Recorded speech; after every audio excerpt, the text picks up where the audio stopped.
Robert Védrine, bonjour. On vous reçoit pour le média Monaco Hebdo.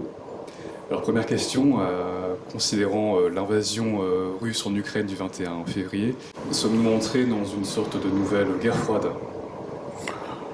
On peut dire qu'on était déjà avant, depuis quelque temps, dans une guerre froide, ce qui n'était pas le cas après la fin de l'URSS au début. Il y a eu une longue période sur laquelle il est inutile de s'apesantir maintenant, mais à laquelle on reviendra plus tard, quand il faudra réinventer la coexistence avec la Russie, qui sera toujours à côté, qui est la période des 2 premiers mandats de Poutine et du mandat Medvedev.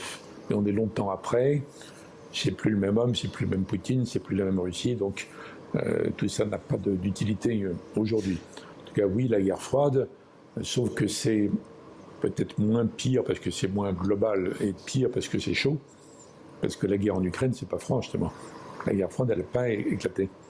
Donc là, on peut dire quand même que la décision aberrante de Poutine de déclencher la guerre, alors qu'il était sur le point d'obtenir, grâce aux efforts du président Macron, qui a eu raison depuis le début, et du chancelier allemand, et l'accord du président Biden, d'obtenir la réouverture d'une négociation sur la sécurité en Europe en général, ce que les Russes ont demandé depuis la fin de l'URSS et qui n'a jamais eu lieu, et que même Kissinger, qui a passé sa vie à combattre l'URSS, regrettait qu'on n'ait pas fait au moment opportun. Donc Poutine était, semble-t-il, sur le point d'obtenir ça. C'est pour ça que même si les services britanniques et américains disaient il y a un plan pour envahir l'Ukraine, les autres disaient oui, mais c'est une option et c'est pas forcément cette option qui va être prise. Il a pris cette option. Donc il nous renvoie, en effet, au début de la guerre froide, un moment très dangereux. Un moment où la guerre froide n'était pas codifiée en quelque sorte. Et en plus, une guerre froide qui n'est pas que froide, puisqu'il y a une bataille très cruelle et très violente en Ukraine, avec des images horribles tous les jours. Donc on est dans un moment très, très, très pénible à vivre, naturellement, et très dangereux. À propos des sanctions qui sont appliquées à l'encontre du gouvernement russe, semble-vous-t-elle pertinente? La Russie, c'est 600 milliards de réserves, une partie en or, une partie en yuan pour 25%. C'est une absence de déficit. Est-ce qu'on peut vraiment faire flancher la Russie avec des sanctions telles que celles qui sont appliquées aujourd'hui? Je pense qu'il faut prendre la question dans l'autre sens. Face à une décision aussi aberrante que celle de Poutine et une guerre en Ukraine aussi visiblement cruelle avec les conséquences humaines sur les gens, l'Occident ne peut pas ne rien faire. Est-ce que l'Occident veut entrer en guerre avec la Russie? Non.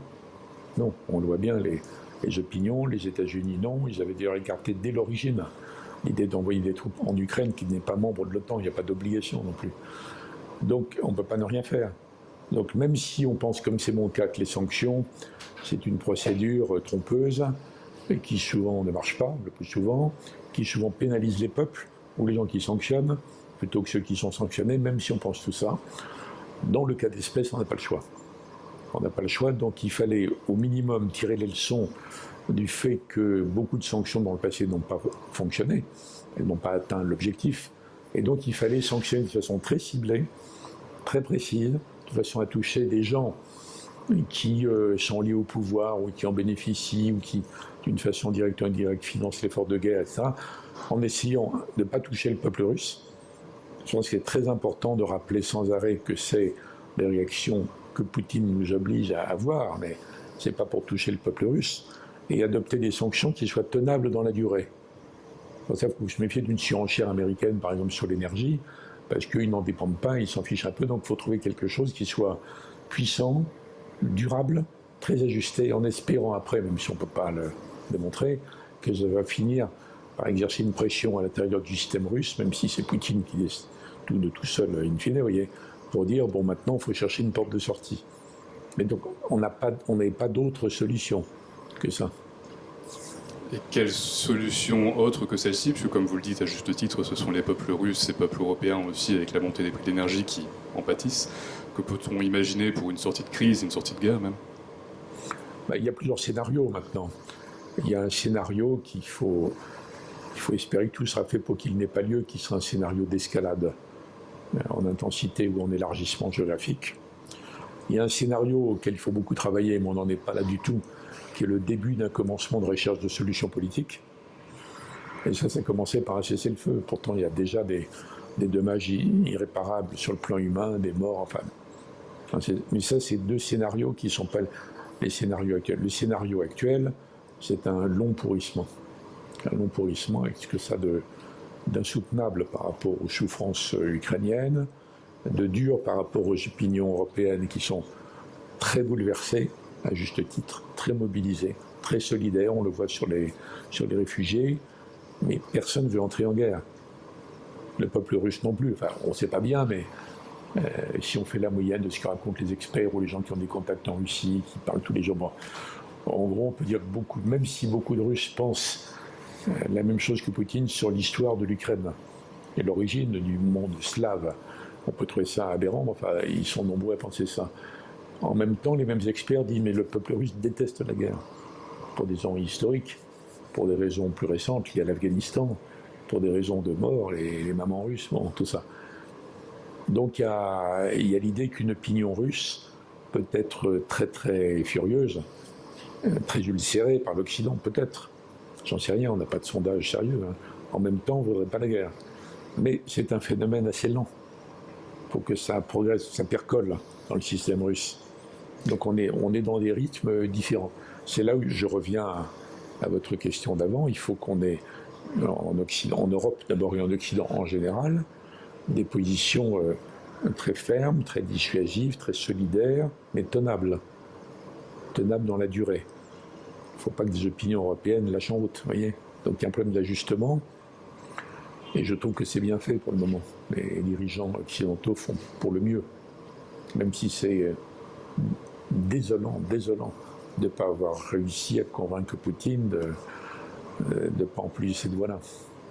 Vous aviez déclaré il y a un moment que les Européens étaient un peu des bisounours dans un monde de Jurassic Park. A-t-on oublié d'une certaine manière que la guerre fait aussi partie malheureusement de la diplomatie ? Oui, la guerre fait partie du monde réel, disons. La diplomatie, c'est un instrument des politiques. Il y a la guerre, il y a la diplomatie, il y a des tas de choses. Oui, j'ai dit ça, mais il y a longtemps. C'est pas lié à la situation actuelle, même si ça s'applique. J'ai dit souvent, c'était surtout après la fin de l'URSS, vous savez. On entre dans le monde global, les gens pris dans la communauté internationale, dans l'universalité de nos valeurs, la fin de l'histoire, des choses comme ça.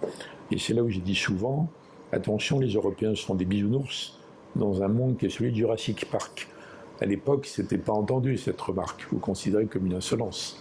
Mais le ministre allemand Sigmar Gabriel, et c'est encore plus important qu'un Allemand l'ait dit plutôt que moi, ancien ministre français, a dit souvent, attention, nous sommes des herbivores géopolitiques dans un monde de carnivores géopolitiques. Bon, alors là, il faut espérer quelque chose de malheureux. Bon, il faut se dire que peut-être le choc poutinien va provoquer un réveil. Ce qu'on peut observer, indépendamment du fait que l'armée russe a du mal à contrôler l'Ukraine, enfin malheureusement ils finissent par y arriver parce qu'ils vont tout submerger, mais ce qu'on peut observer, c'est qu'il a ressuscité l'OTAN d'abord, l'Alliance Atlantique et son organisation, l'OTAN. Alors que la plupart des pays ne faisaient pas les efforts nécessaires, que l'Allemagne a dû reconnaître que son armée ne valait plus rien. Bon. Donc il a ressuscité l'OTAN, il a réveillé un instinct de sécurité en Allemagne, d'où la décision historique du chancelier Scholz de refaire une armée, en fait, allemande. Pour le moment, c'est lié à l'OTAN. C'est dans le cadre de l'OTAN. Mais les efforts, les discussions entre Européens, les efforts du président français vont peut-être conduire à ce que ça aille dans un sens de réaffirmation européenne dans l'Alliance, parce que personne ne veut lâcher l'Alliance. Enfin, en tout cas, plus maintenant. Donc peut-être pour l'Européen de l'Alliance, on va voir. Et ça, c'est des résultats très importants sur le moyen et le long terme. C'est exactement l'inverse de ce que recherchait en théorie Poutine, mais malheureusement, ça ne donne pas les moyens d'influence pour stopper la tragédie tout de suite. Oui. Mais ça aura beaucoup de conséquences, beaucoup. Et justement, ce sujet, comment vous imaginez l'après-Europe, l'Europe de demain, suite à cette crise ? Alors, indépendamment de la crise, il y a un problème permanent en Europe, qui est qu'il y a des élites très intégrationnistes et des opinions européennes qui ne le sont pas, qui sont pro-européennes de façon classique. Mais il y a dans les opinions européennes, encore une fois, j'oublie l'affaire de l'Ukraine momentanément, hein, il y a presque pas de fédéralistes. Il n'y a aucun parti fédéraliste en Europe, en réalité. Donc il y en a dans les médias, dans les think tanks, mais il n'y en a pas dans les votes. Nulle part en Europe. Les vrais anti-européens, il n'y en a pas beaucoup en réalité. Enfin, c'est des minorités puissantes, des minoritaires, et tous les autres sont un peu eurosceptiques, mais pas au sens hostile. sceptiques au sens vrai du terme. Des gens qui aiment bien l'idée européenne, qui ont soutenu, mais ils s'y retrouvent plus tout à fait, ils sont à moitié convaincus, ça dépend des sujets. Donc il y a une espèce de masse flottante, disons sceptique mais pas antipathique, et qui peut redevenir plus pro-européenne si ces gens sont convaincus que la construction européenne ne va pas dévorer ce qu'ils ont gardé comme souveraineté ou comme autonomie nationale, régionale, etc. Bon, et si donc ils sont engagés dans une Europe des projets. Donc ça, à mon avis, c'est une population qui est tout à fait rattrapable, pas les vrais anti-européens. Bon, ça c'est l'Europe en tant que telle, et je crois qu'il y a un compromis à passer entre les élites et les peuples européens. Moi, mon évolution personnelle, je le dis au passage, ça remonte à l'époque du référendum sur Maastricht, en France, qui était un traité très, très rationnel, en fait. Parce que même pour la France, il valait mieux être quelque chose dans la monnaie unique que d'avoir un strapontin dans la zone marque. Et malgré ça, malgré cette évidence, à mes yeux, le traité était passé avec un point d'écart. Donc dès cette époque, il y a longtemps, c'est la fin des années 90, ça veut dire qu'on avait perdu les peuples. Donc il y a une priorité, c'est de réintégrer les peuples européens dans une démarche européenne. Je crois que c'est faisable. Donc il y a ici ce deal sur il faut que les souverainetés maintenues se combinent avec la souveraineté européenne, et que la souveraineté européenne ne mange pas ce qui reste comme souveraineté nationale. Et il faut par ailleurs, mais je ne vais pas développer là, une vraie maîtrise des flux migratoires. Entre les pays de départ, d'arrivée, de transit, une maîtrise acceptée, discutée. Une migration pas simplement choisie. Négociée et co-gérée. Bon. Alors après, quel est l'impact de la tragédie ukrainienne là-dessus? Je l'ai dit, sans doute un réveil de l'esprit de sécurité, de défense, qui pour le moment s'exprime à l'intérieur de l'Alliance, qui retrouve une nécessité, parce qu'aucun pays européen n'envisage de se passer de la garantie du soutien américain, mais qui peut conduire avec une évolution, avec des États-Unis, pas forcément hostiles à ça, à ce que s'affirme enfin un pôle européen dans l'Alliance. Donc ça peut avoir cette conséquence. C'est déjà considérable, mais c'est difficile d'en parler aujourd'hui parce que les images que nous voyons tous les jours sur l'Ukraine sont tellement horribles que c'est très compliqué de se projeter dans autre chose. Il n'empêche qu'un jour ou l'autre, sans doute après Poutine, j'ose ne pas dire peut-être avec lui, bon, c'est impensable aujourd'hui, mais en tout cas un jour ou l'autre, il faudra revenir sur la question de comment coexiste-t-on avec la Russie. C'est une question non résolue, quelle que soit l'issue de la tragédie. Or, les Russes, c'est des Russes, ils sont issus de la civilisation occidentale, mais c'est un rameau particulier, qui est orthodoxe, il y a beaucoup d'éléments d'influence, et puis il y a tout un passé compliqué, mais ils ne seront jamais les sociodémocrates scandinaves. Ce sera toujours autre chose. Donc c'est une question qu'on retrouvera, qui n'est pas le sujet d'aujourd'hui. Il faut donc être solidaire et résister, et dissuader. Pas demain, plutôt après-demain. Les positionnements politiques vis-à-vis de la Russie n'ont-ils pas, d'une certaine manière, amené la Russie actuelle à se tourner plus vers la Chine, aller dans les bras de la Chine, comme disent certains, plutôt que de rester partenaire de l'Europe?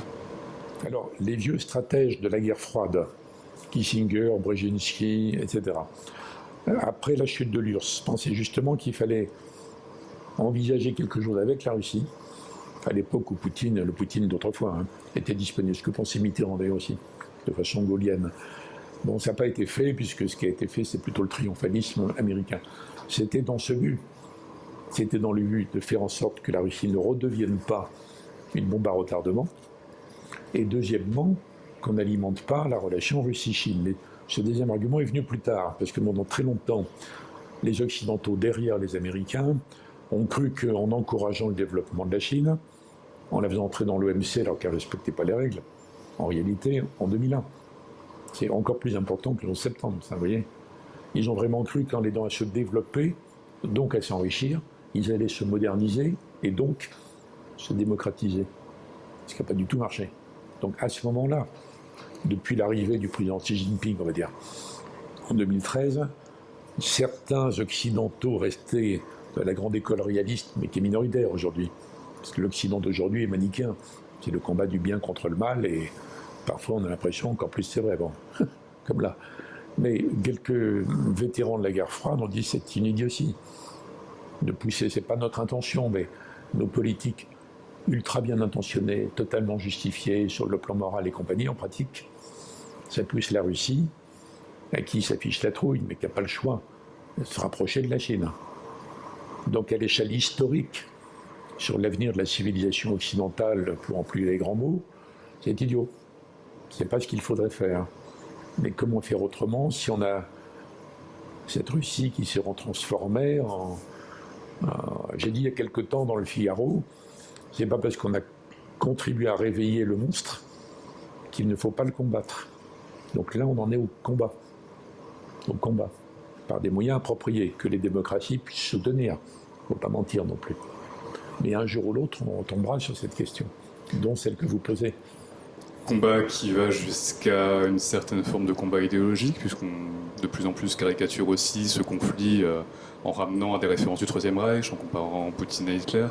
Est-ce qu'on n'est finalement pas dans un conflit aussi de croyances, finalement, de modèles, d'idéologie, de philosophie même? Non, il y a quelque chose de très, très classique, très géopolitique. Il y a l'Ukraine qui est considérée comme le berceau du monde slave par les Russes d'aujourd'hui, redevenus ultranationalistes, plus l'Église orthodoxe. Bon, ça c'est un combat presque territorial classique. Par-dessus, il y a un combat de système politique, mais méfions-nous des interprétations trop fondées sur les valeurs ou les batailles d'hérésie religieuses entre elles, parce qu'il y a quand même quelque chose de très, très, très tangible au départ. Mais c'est vrai que dans le feu des crises, des guerres, avec l'image que l'on voit, donc le traumatisme, la souffrance, la dramatisation, les mots. Après, ça ressemble à ce que disaient les Français des Allemands entre 14 et 18, ou réciproquement. Bon, ça existe. C'est amplifié par un monde où le système médiatique est influencé par l'information continue, influencé elle-même par les réseaux sociaux, etc. Donc tout fait feu de cheminée dans ce monde-là. C'est comme ça, je dis rien, c'est comme ça. Mais est-ce que ça nous donne des solutions? Non. Aucune. Donc on en revient à la même chose. Tout faire pour apaiser les souffrances des Ukrainiens, tout faire pour obtenir un cessez-le-feu, tout faire pour qu'il n'y ait ni escalade ni élargissement, et un jour, dans longtemps, repenser à la suite de ce voisinage. Merci beaucoup.